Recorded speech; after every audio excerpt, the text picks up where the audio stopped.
Welcome back to another episode of the Spirituality Out Loud podcast. I am Leslie Seidel, and I cannot wait to dive into today's interview. I am so excited, and thank you so much for joining me today.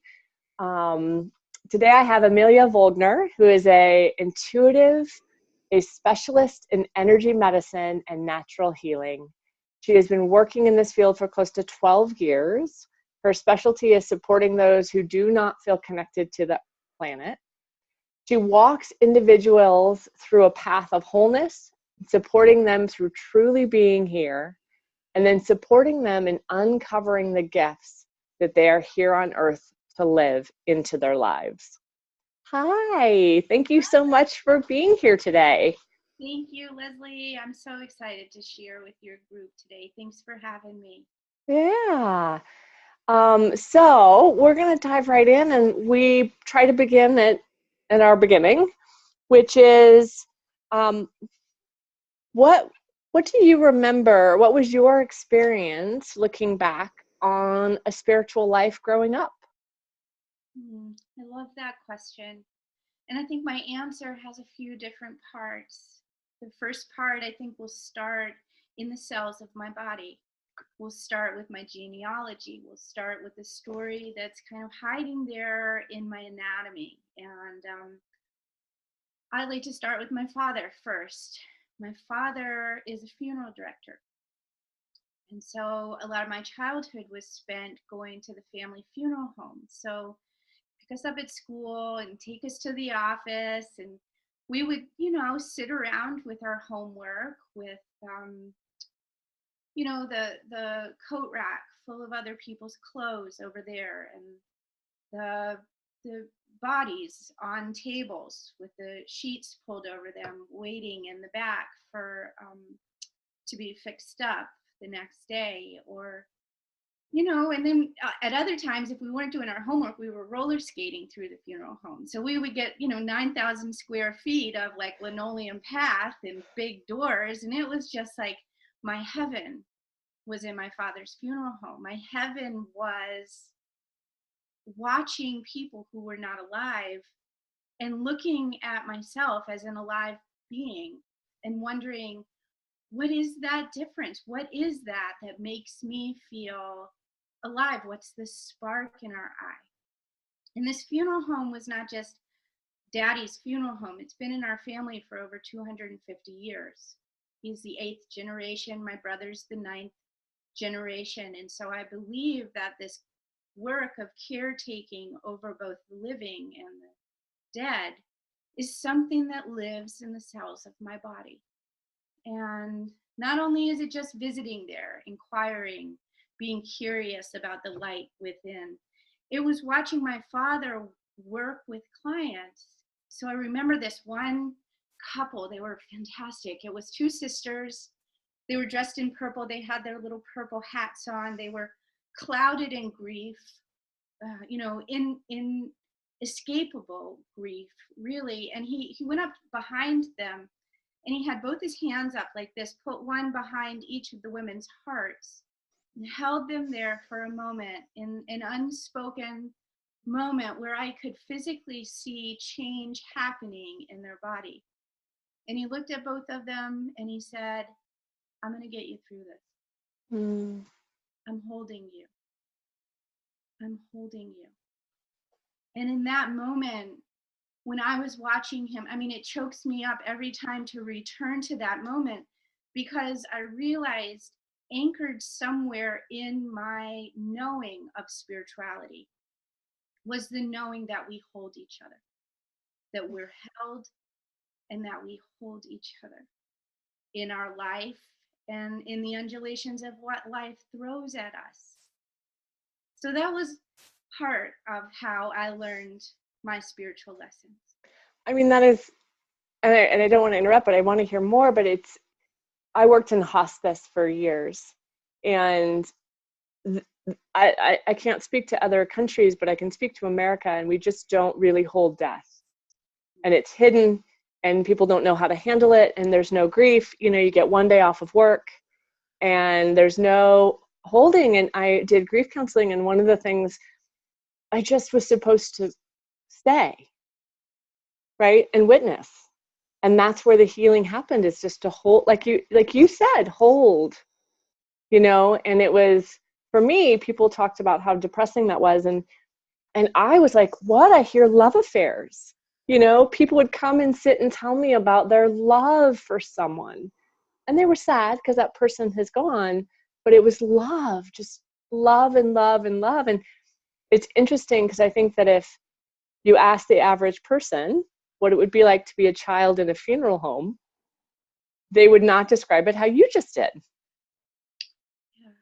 Yeah. And And I love also in what you were saying, Leslie, about the holding of someone's stories, that sacred act of listening, that sacred act of really holding someone's stories in such a way that they are freed by sharing. That is also part of my knowing of spirituality, is the art of receiving story and honoring the story of whomever I'm sitting with, whether it be at the grocery store in the checkout line, or whether it be in the clinic holding, a very specific type of space for someone who's endeavoring through their life, or just being out with my friends. So I think there's something really magical about listening, holding, and sharing of stories imbued in this topic of spirituality, and how it becomes an active part of our day to day. Yeah. That's part of my practice, listening, deep listening and believing. I believe in people. I believe in their goodness. I believe it. I see it. And that's where we start working. And then, you mind if I tell you a little bit about my mom? Please. Okay. So, my father's the guy that, and he's such a sweet man. He's very Southern.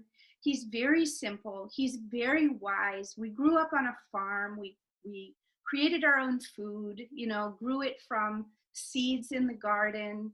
We weeded if we got in trouble. We weeded if we didn't get in trouble. We were down there together as a family. And my mother is, she's phenomenal. She's a musician. She plays 24 instruments. She speaks 5 languages. She would tap dance while she played in the kitchen. She would make spaghetti and tap dance. And, I had this very whimsical childhood filled with music and celebration and opportunity for curiosity and imagination. And in addition to being a musician and bringing those ethereal vibrations of music into our life at an early age, she was a horticulturalist and she bred hybrid rhododendrons. So if my father cared for death, my mother stewarded life. And so I got to see the textures of life becoming in the simplest form, watching nature show us what it means to be alive, watching a flower go from its tiny infancy, that the beautiful light, bright green of its stalk coming up, to the cocoon of the flower before it becomes, and then as it arrives in its full color, the music of itself, the language of its life through color, and then the disintegration back to the planet. So for me, watching those flowers has taught me about the ways in which we grow and die every day. Wow. And what it means to be reborn when the seeds become anew. So is this how I hear your understanding? Were these ways of understanding spoken about? Was it this like overt discussion about energy work that your dad was doing and the cycle of life but your mom? Or was this you entering and witnessing and making decisions? Oh, I tell you what, my dad has no clue what I do for a living.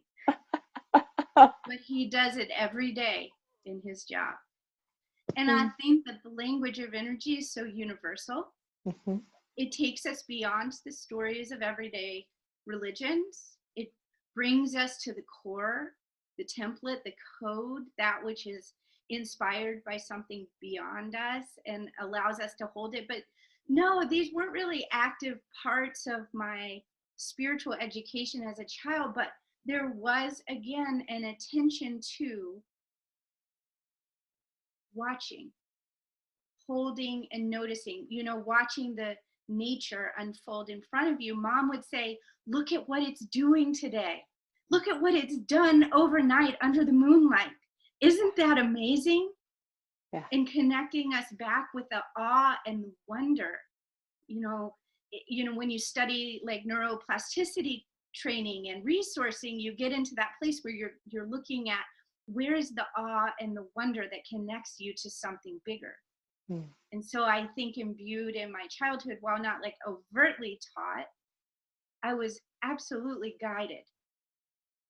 Yeah. I mean, I had a very similar experience. My family was not spiritual or religion, and they would never say that, but they believed so fully in service, in doing good in the world, and helping things and people who didn't have the ability to help themselves, right? They rescued every animal on the block. And you know what I mean? And like, this is how they did, just really supported, and they believed in nature, right? And they did all of these things, not as a reflection of going to church and not going to hell, but because it was simply the right thing to do.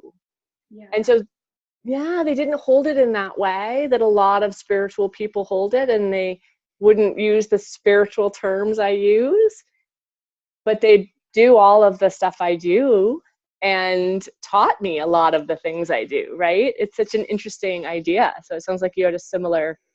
Yeah. And I was raised in the Moravian faith.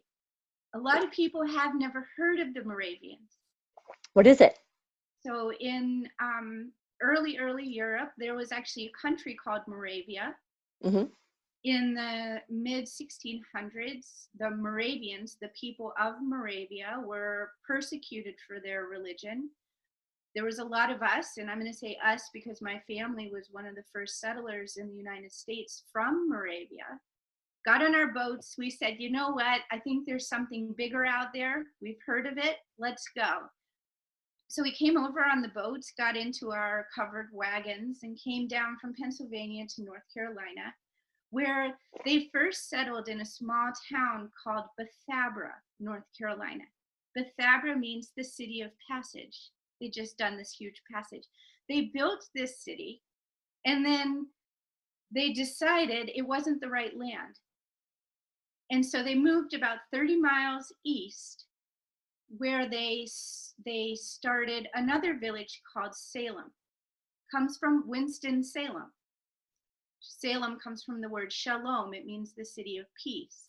And my family we came as the furniture makers, which is how we got started in the funeral business, because if someone died in the village, they needed a casket. So they went to the furniture makers to build that casket. Yeah. And the Moravians are an amazing group of people, very small, never non-warring. We never participated in any wars, non-slave owning. We believe in equality deeply. We're not buried with our family.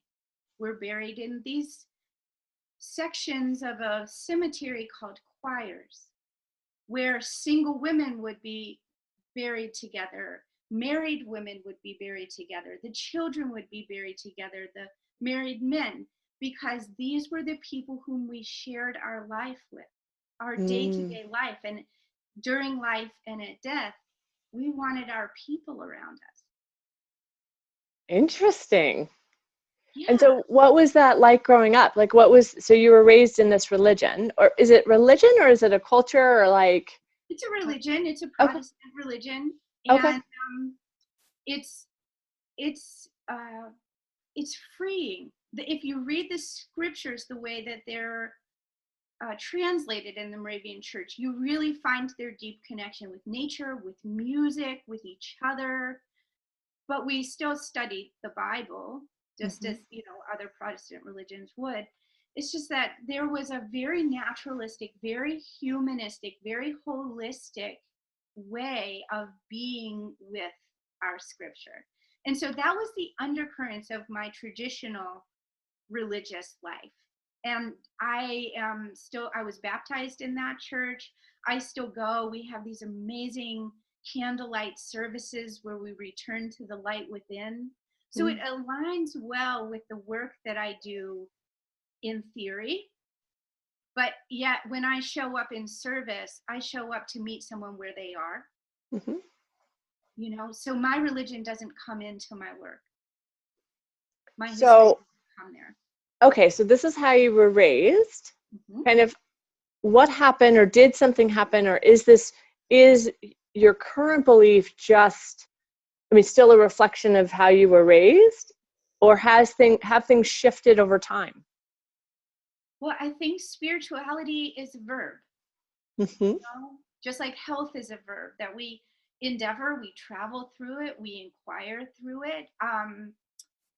So the journey up until now, I think, has just been a journey of education. I'm also a trained engineer.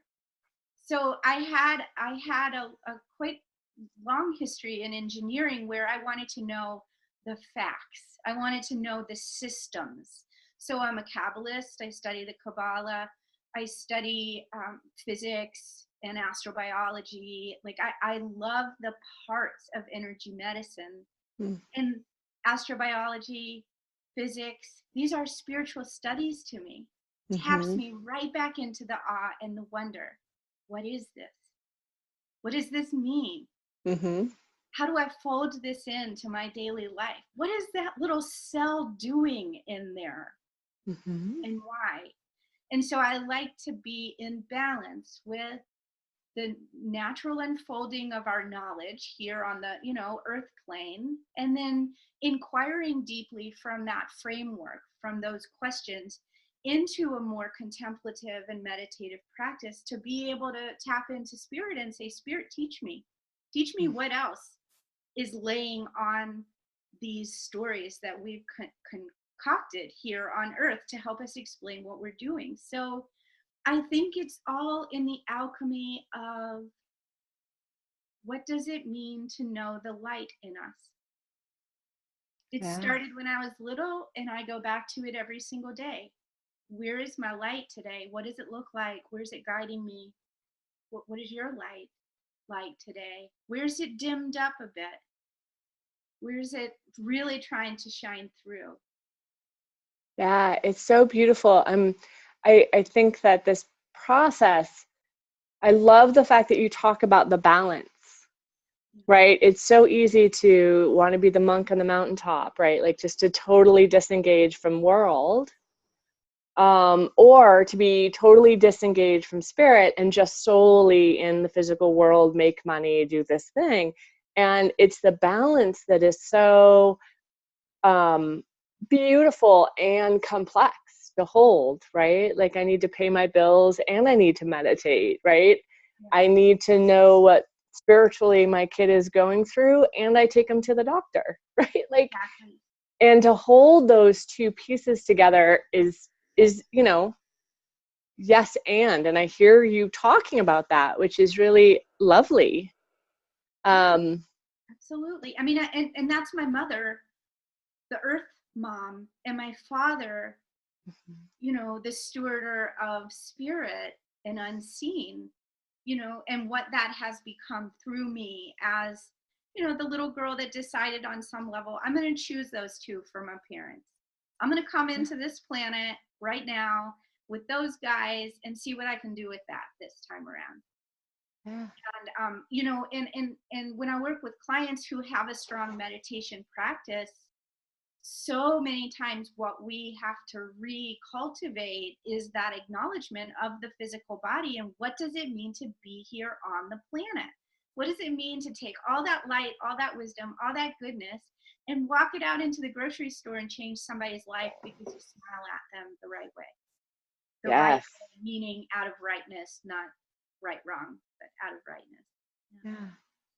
So your work, I'm fascinated by your work, and do you see that work as a spiritual practice? Is right, like it's hard to just take apart, right, my life versus my spiritual life, but what called you to the work you do?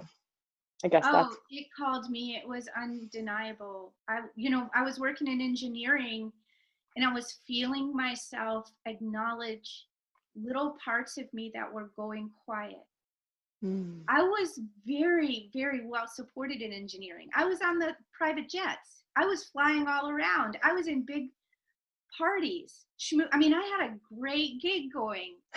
And yet there were little parts of me. And I tell you, I excelled in corporate America because I can intuit what's coming next. So in meetings, they want me there.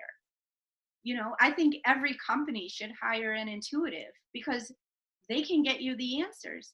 At any rate, that's my soapbox for corporate America. Oh no, I had a job where the CEO would have me sit in on all the executive team meetings, and I was not an executive.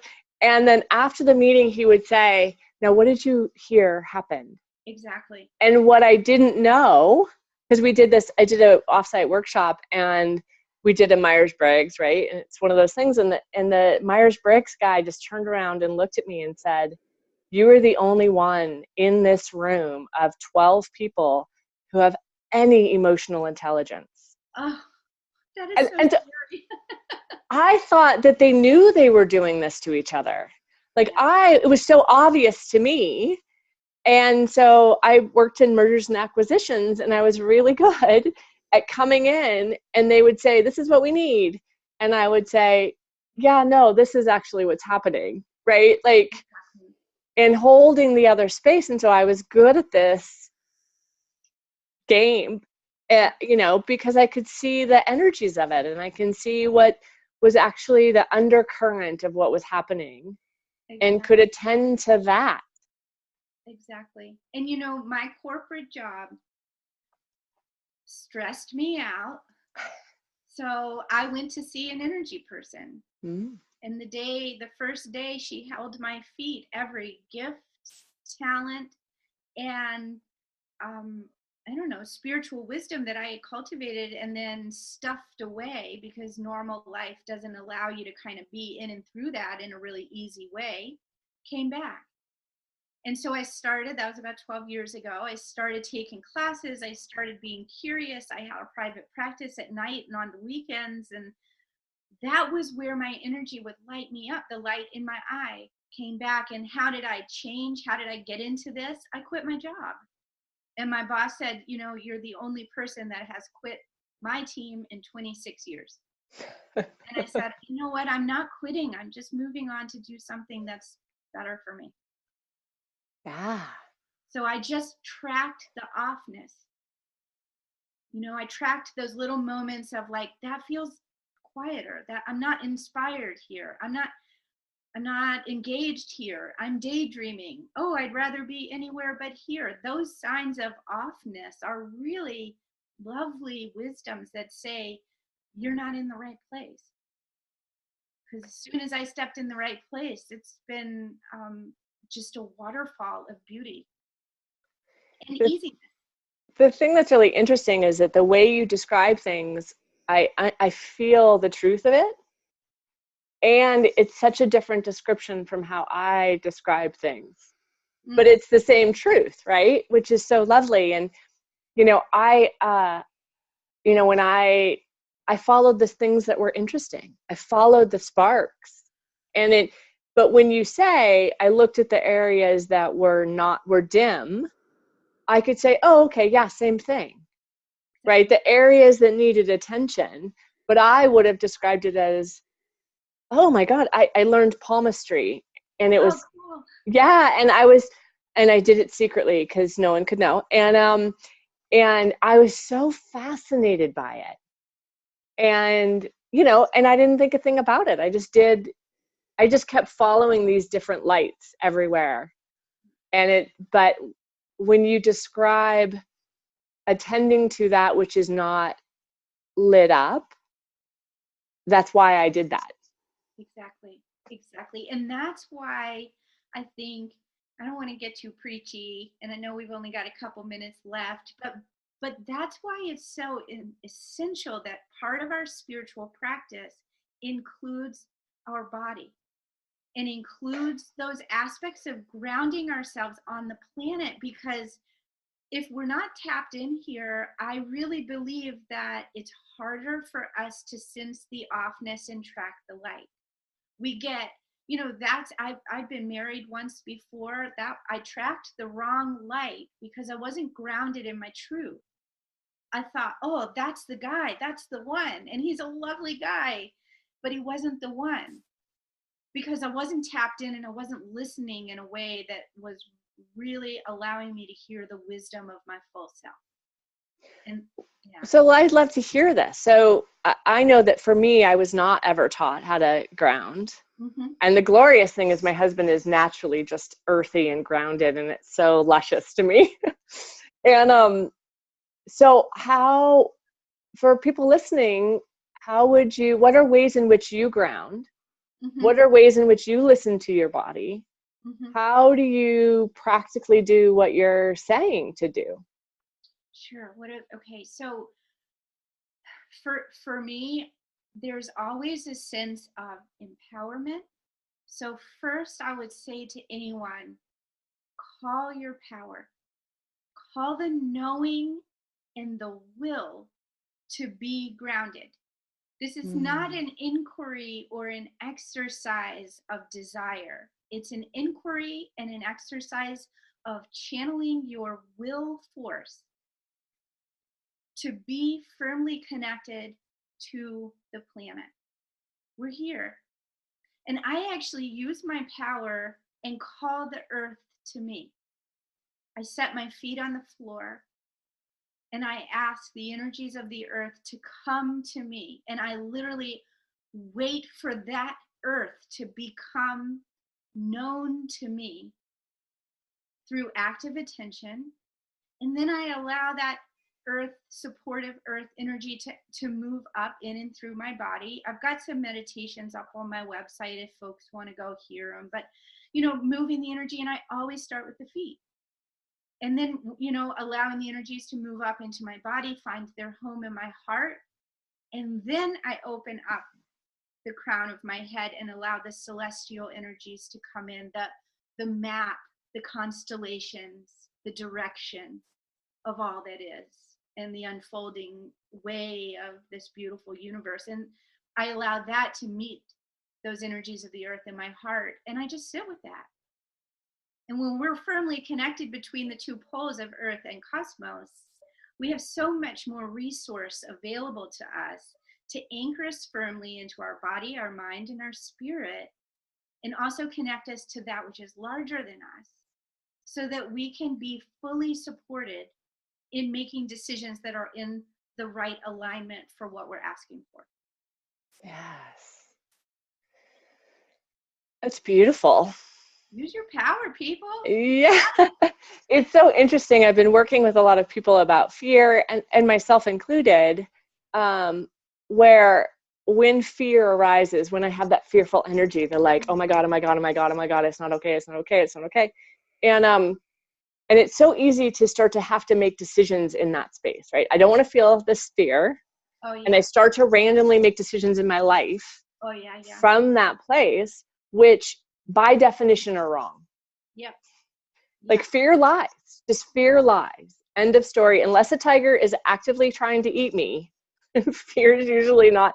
And so I have to do exactly what you say. So every time I get in that space, my immediate response is to do what you just described. All your will. So that I can then make decisions about the thing that I'm fearful about, and then be present for that. Yeah. And I would, I also encourage people who find themselves in the energy of fear to show up in that maybe not with that sense of what's going to happen is wrong, but I think of it as a distraction. And I say, oh, damn, that distraction's back. That one that's like keeping me unclear and disconnected from my wisdom. So thank you, distraction, for leading me back to the core of me. Thank you, distraction, for being a door that I can walk through, acknowledge, and then go, okay, what's really back here? Yeah, You know, that's beautiful. It keeps us out of, like, we live in a dual world, you know, this or that, yes or no, right or wrong. And there are worlds and dimensions out there that are based in love and truth and goodness. Go there.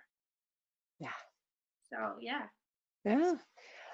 So thank you so much for your time. This has been such a pleasure getting to know you and for you to share yourself with me and the listeners. This is such a random question, so right on the spot. Do you have anything that you would like to, is there anything that I didn't touch upon? Is there anything that you would like to say to people? You know, is there anything that you feel called to say?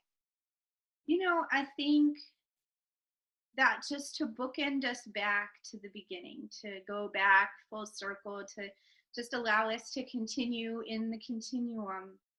I think what's being called to return to is that spiritual act of showing up for each other, for witnessing one another, for sharing our stories with one another, and allowing ourselves both to be heard and hear deeply. I think that with what's happening systemically in our culture across the planet, there's a lot of that dissonance, you know, the earthquakes that kind of shake up our ability to truly hear one another. And I would say, gather your will force, tap in and listen. There's so much in here and so much out there. And the gift of listening is such a bridge to caring and supporting one another. That would be maybe my, 2 cents. The words of wisdom. Yes. So thank you so much. And in the podcast notes, you will have ways to find you and links to all of your information, so that if you feel called to talk to her, please, by all means, do that. And again, thank you so much for your time. Thanks, Leslie. I adore you. Thank you for sharing this time with me. Yeah.